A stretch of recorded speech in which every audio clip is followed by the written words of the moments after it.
안녕하세요. 엔지니어 TV입니다.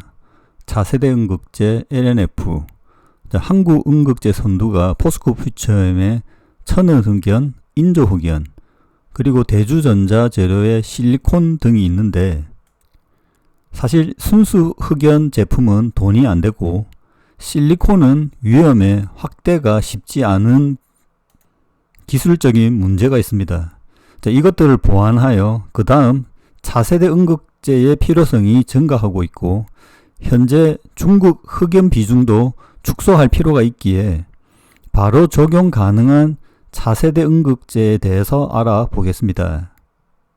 LNF가 최근 수직 계열화와 더불어 인산철, 양극재, 음극재 분야까지 포트폴리오를 넓히고 있죠. 이게 지금 보면 대구 국가산단에 넓히는 이 공장 현황이죠. 2번 보면 LFP가 있고, 이게 양극재 부분이죠.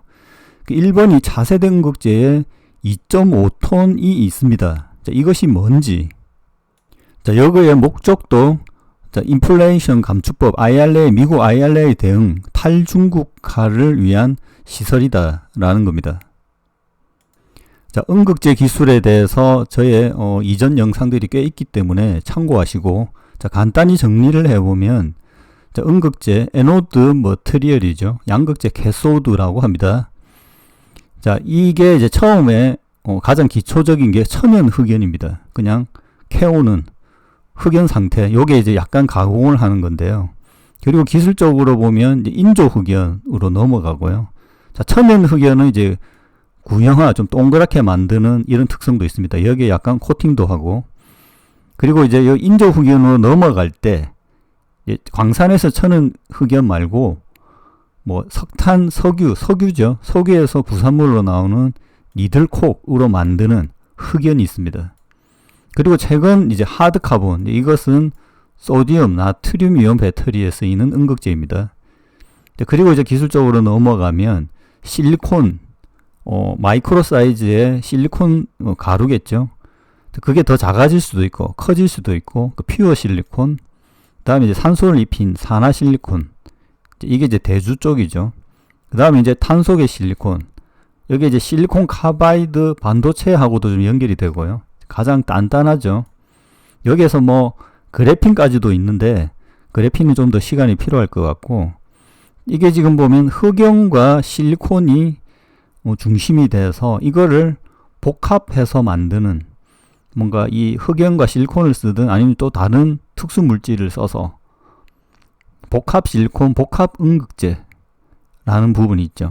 이 부분에 대해서 좀 더 다룰 거고, 이것보다 더 앞서가는 게 리튬 메탈입니다.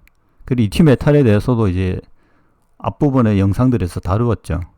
그래서 지금 보면 차세대 음극재에 리튬 메탈이 갑자기 좀 더 속도를 내는 것 같고, 현실적으로는 복합 실리콘이라고 볼 수 있겠습니다.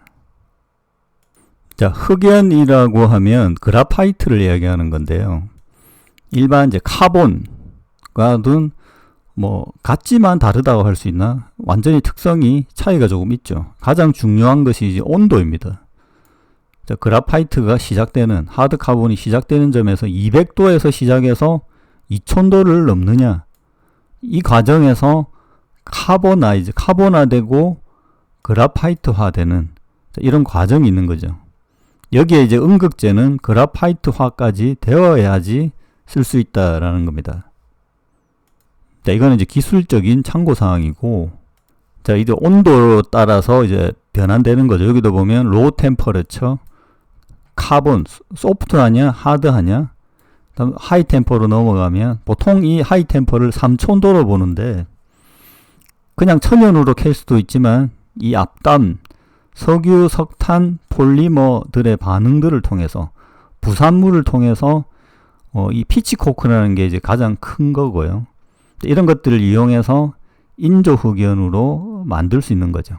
그래서 지금 보면 음극재 보면 천연흑연 1번, 최근에 이제 인조흑연이 좀 늘어나고 있는 이런 추세입니다. 이거는 아티피셜 그라파이트, 인조흑연이죠. 기본 원료로 쓰이는 게 니들콕, 피치콕 뭐 이렇게 되어 있는데, 얼마나 피치콕을 싸게 사느냐, 니들콕을 싸게 사느냐에 따라서 원료가 약간 차이가 있죠. 가장 이제 핵심적인 부분은 뭐냐 하면 여기 보면 칼시네이션, 그라파제이션 이렇게 돼 있죠. 칼시네이션이라는 게 양극재에 소성할 때도 이거 보통 신터링이라고 하는데 온도가 이거보다 조금 더 높을 겁니다 아마. 그래서 보면 결국 이런 산업들은 대부분 열 처리에 관련된 거죠. 열을 어떻게 가하느냐. 그래서 이 인조 흑연 같은 경우는 가장 중요한 게 그라파이제이션입니다. 3000도까지 올리죠. 여기에 이제 들어가는 이 설비도 3000도까지 올릴 수 있는 이 설비적인 기술도 필요하거든요. 이 아치슨 DC로 이렇게 돼 있죠. 그러니까 이 소성까지 하느냐 아니면 흑연화까지 하느냐. 여기 천연흑연 같은 경우 이제 구형화 동그랗게 만드는 것까지 공정이 있는데 제가 알기로는 한국의 업체들은 이렇게 하진 않고요. 소성로 정도 아니면 코팅로 정도 가지고 하는 겁니다. 그래서 이제 흑연의 원재료가 보통 구형화된 흑연까지라고 봅니다. 그래서 LNF도 어디서부터 어디까지 하느냐를 보면 조금 헷갈리는 부분이 있거든요. 명확하지 않고. 포스코 퓨처엠은 그 이후 단계 코팅로만 있는 걸로 알고 있습니다. 그래서 흑연이라고 하면 음극재는 양극재도 보면 광산에서 리튬이 오고 광산 니켈 같은 거를 가지고 전구체 만들고, 그래서 지금 한국에 전구체 업체가 없다고 해서 전구체 업체도 만들고 있고, 그리고 실제 양극재에서 하는 거는 뭐냐 하면 소성 코팅입니다. 이 음극재도 이제 그런 상황이라는 거죠. 지금 보면 이게 이제 IRA 법하고도 좀 관계가 있고, 지금 중국에 이제 흑연이 너무 어전화되어 있으니까 중국이 흑연을 막아버리면 문제가 발생하죠. 그래서 다양한 방법으로 지금 음극재를 차세대 음극재라든지 흑연을 벗어난다든지 이런 방법들이 이제 집중적으로 시도되는 시기라는 겁니다. 이제 한국의 대중국 흑연 수입 의존도죠. LND 머티리얼 리딩 컴퍼니들, 여기 보면 중국, 일본도 있습니다. 여기도 보면 미쯔비시, 지금 이제 미쯔비시하고 LNF하고 연결이 되는 거죠. 대부분 다 중국이고, 여기 보면 포스코 퓨처엠 정도입니다. 여기도 보면 인조 흑연, 천연 흑연 모두 다 원래 90%였고 지금은 뭐 더 높아졌다. 그냥 하여튼 이 90% 이상입니다. 100% 그냥 대부분 흑연을 중국에서 가져온다라는 겁니다. 그러니까 중국에서 처리를 한 제품들이 넘어온다는 거죠. 최종적으로 보면 뭐 포스코 퓨처엠에서 일부 만들 수 있지만 최종 제품도 대부분 넘어오고요. 중간재 흑연 제품들도 대부분 중국에서 넘어온다. 전 세계적으로 마찬가지입니다. 자, 이 글로벌 이제 수요 양이라고 해야 되나? 무게적으로 보면 양극재, 음극재 보면 한 2분의 1 무게입니다. 양극재가 여기 보면 144만 톤, 23년에 필요한 양인데요. 음극재로 보면 7만 2천 톤, 72만 톤이죠. 여기 이제 단위가 만 톤입니다. 72만 톤이 필요하다는 거죠. 여기 이제 한국 캐파가 한 9만 톤 정도 수준. 그래서 현재로는 중국 비중이 88% 수준이다라는 겁니다.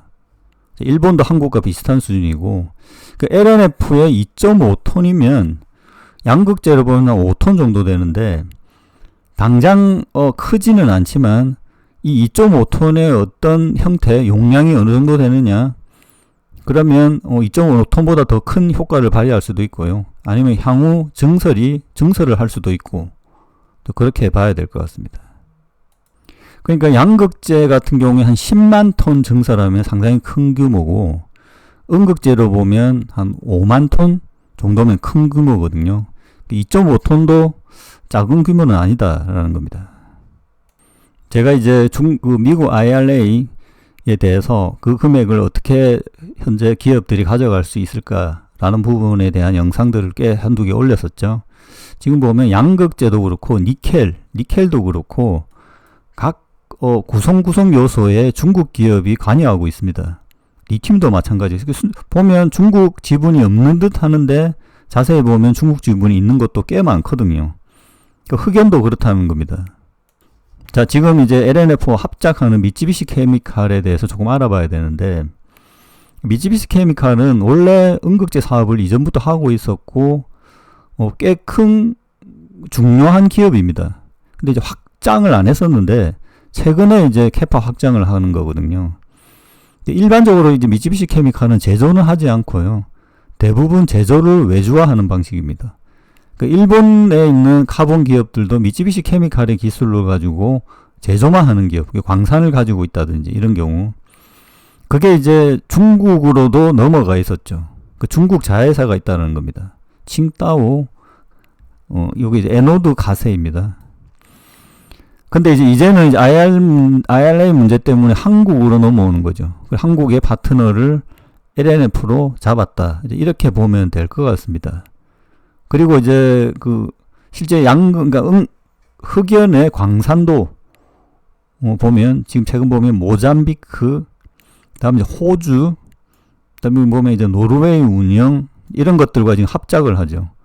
그러니까 LNF는 미쯔비시 케미칼이 주도하는 여기 보면 PSG라고 돼 있죠. 이게 구형화 흑연입니다. 이 이후에 조금만 코팅만 해주면 음극재로 만들 수 있거든요.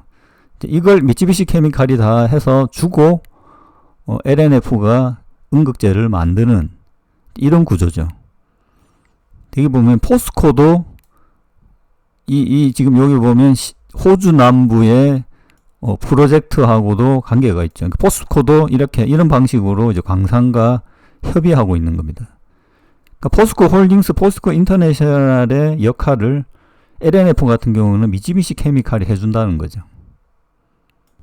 그리고 사실 철강업에서 이제 포스코가 시작했지만 포스코와 이제 미쯔비시 쪽과의 이제 기술적인 이런 부분은 과거부터 조금 밀접했었습니다. 이런 부분도 제가 이전에 언급한 적도 있고, 이게 이제는 포스코는 자생적으로 가는 거고, 미쯔비시 같은 경우는 이제 한국의 음극재 제조업체를 이제 찾고 있는 거죠.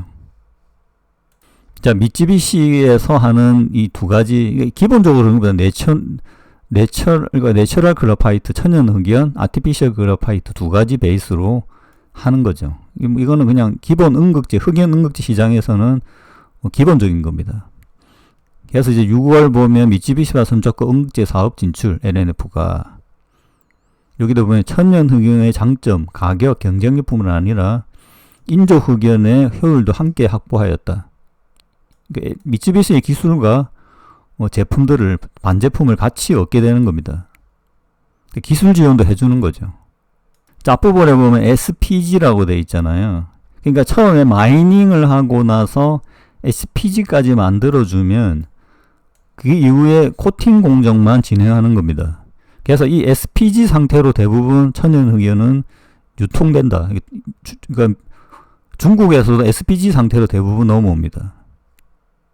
가격적인 것들을 보면 여기도 보면 한 $800 톤당에서 시작해서 지금 보면 이제 이렇게 구형화를 만들고 하면 부가가치가 여기 보면 6천까지 올라가죠.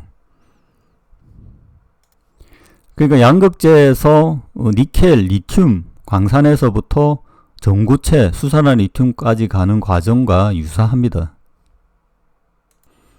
자, 미쯔비시 케미칼은 2차 전지에서는 전해액으로 대단히 유명한 기업인데, 지금 파나소닉 같은 경우는 미국의 공장, 미쯔비시 케미칼 공장이 대응하고 있거든요. 그 다음이 이제 에노드 머터리얼이죠. 해외에 지금 보면 중국, 일본, 미국 이렇게 공장이 있는 겁니다. 그래서 이제는 한국이 사실 2차 전지 가장 큰 사용처니까 들어오는 거죠. 그리고 여기에서 이제 LNF가 생산할 차세대 음극재는 뭔가 이 딱 정확하게 언급이 되지는 않은데, 미쯔비시에 있는 기술을 좀 보면 유추할 수는 있는 거죠. 여기 보면 가장 최상위급의 음극할 물질이 SFMPG라고 되어 있는데, 이거 MPG는 이제 미쯔비시 흑연이고 앞부분이 이제 스웰링 풀이죠. 그러니까 이제 스웰링이 안정화되는, 이렇게 됨으로써 수명을 늘리게 하는 그런 기술이죠. 단순하게 인조흑연에서 단계별로 지금 보면 특성을 좋게 만드는 거죠. 여기 내부도 보면 이렇게 꽉 차 있잖아요. 그죠? 엉성하고 꽉 차 있고, 자, 팽창에 유리하다. 자, 이 실리콘 음극재로 또 넘어가면 팽창이 가장 문제가 되거든요. 그 부분도 보완되죠. 여기에는 실리콘 응급은 돼 있지 않습니다. 근데 제가 생각하기에는 실리콘과 결합을 할 것 같거든요. 나중에는. 결국 이게 지금 급한 상황인데, 결국 보면 MPG 인조흑연에 대비해서 안정적으로 유지될 수 있다라는 걸 이제 말하는 거죠. 아마 SF-MPG를 LNF가 생산하지 않을까, 이 기술을 가지고. 여기 아마 여기 언급된 것들은 한 2, 3년 전 자료거든요. 여기 아마 더 보완됐을 수도 있습니다. 나노 실리콘을 넣는다든지 이런 추정을 해봅니다. 자, 여기 SF-MPG 다음에 기술을, 요것도 미쓰비시 케미칼 자료입니다. 스마트 코티드 그라파이트라고 있어요. 스마트 코티드. 그러니까 구형화된 흑연을 가져와서 코팅을 하면서 어떤 특성을 더 높인다고 했죠. 그거를 스마트한 코팅이라는 겁니다. 케미칼 코팅, 이게 뭘 코팅하는지, 이게 기술이죠. 어떻게 할 거냐. 여기 내추럴 그래파이트의 원형 상태를 만드는 원료를 받아서 그 다음에 코팅하는 거, 어떤 케미칼한 특수한 코팅을 하느냐 라는 게 기술이라는 거죠. 양극재와 거의 동일합니다. 전구체를 사와서 코팅하는, 이렇게 패턴이라는 거죠. 자, 좀 더 힌트를 보자면 파나소닉과 신라라는 기업의 이 결합에 대해서 보면, 신라가 이제 차세대 실리콘입니다. 이거는. 근데 이것도 이제 완벽한 우리가 보통 알고 있는 그런 실리콘 기술은 아니에요. 이 신라가 이제 파나소닉 이 승인해서 25년부터 개시한다는 거예요. 그러니까 이 신라의 기술을 파나소닉이 인정했다라고 볼 수 있는 거죠. 여기에도 보면 그냥 단순한 흑연으로는 중국을 상대할 수가 없다. 더 싸게 만들 수도 없고요. 그냥 중국 거를 쓰는 게 IRA에도 그냥 보조금을 안 받는 게 나을 수도 있다. 그럴 수도 있다는 거예요. 그래서 지금 보면 흑연은 뭔가 부가가치를 더 해야 된다는 거죠. 그게 당연한 거고, 지금 기술적으로도 흑연에서 탈피해야 되는 거거든요. 실리콘을 채택하는 것이 가장 IR 정신에 완벽하게 일치하는 것이다 라는 거죠. 자, 효율이 처음에는 20%, 40%까지 늘릴 수 있다. 자, 여기도 보면 테슬라에 100kg의 흑연이 필요한데, 자, 이 실리콘을 착용하면 200kg 정도로, 20kg 정도로 대체가 가능하다는 거죠. 자, 이 방향으로 가야 되는 거죠. 그러니까 LNF도 이 방향으로 결국 가게 될 거다라는 거죠. 자, 신라의 기술이 조금 이래 상세하게 나와 있지는 않은데, 가장 기본적인 첫 번째가 뭐냐면 실리콘 입자를 나노화 해야 된다는 겁니다. 이 나노화 비용이 조금 많이 들어갑니다. 실리콘을 이제, 그래서 보면 퓨어 실리콘, 마이크로 실리콘을 쓰는 기업들도 있거든요. 근데 나노 실리콘이 가장 효율적입니다. 이 팽창에 어느 정도 흡수할 필요가 있으니. 그래서 여기에도 보면 이제 이렇게 특이한 구조들이 나오는데, 나노 실리콘을 만들어서 여기 보면 스캣스 폴딩 매트릭스에 배합을 시켜버리는 거예요. 그래서 이제 실리콘이 팽창하고 이런 부분을 흡수할 수 있는 매트릭스, 어떤 재질들을 만드는 거죠. 이 조성은 비밀이고, 여기서 특성적인 것들은 어떻든 여기에 리튬 이온이 이동하는 부분이 있기 때문에 전도성이 높아야 되고, 폴딩, 접히는 특성, 그 실리콘 팽창을 흡수할 수 있는 재질적인 특성이 필요하다라는 겁니다. 신라 경우는 흑연을 사용하는지 안 하는지는 구분은 안 되어 있는데 아마 안 하는 것처럼 설명이 되어 있습니다. 자, 이제 다시 정리를 하면 어쨌든 차세대 음극재는 복합 흑연, 복합 실리콘이다 라는 겁니다. 컴포지트, 그러니까 단순하게 흑연에 실리콘을 섞는 게 아니고 흑연과 실리콘이 결합되어 있는 이런 형태의 4세대 음극재를 만들지 않을까. 어떤 특수한 코팅 기술을 이용해서 이렇게 보겠습니다. 자, 흑연 시장은 음극재 흑연 시장은 중국에 의해서 포화되어 있고 지금 이제 기술적으로 벗어나야 되는데 실리콘으로서는 조금 한계가 있고 복합적인 소재들이 나오는 상황이다. 여기에 이제 대표주자가 신라라는 예시고 LNF도 2.5톤을 투자하기 때문에 미쯔비시와 협의해서 이런 어떤 기술들이 나오지 않을까 아마 한번 생각을 해봤습니다. 마치겠습니다.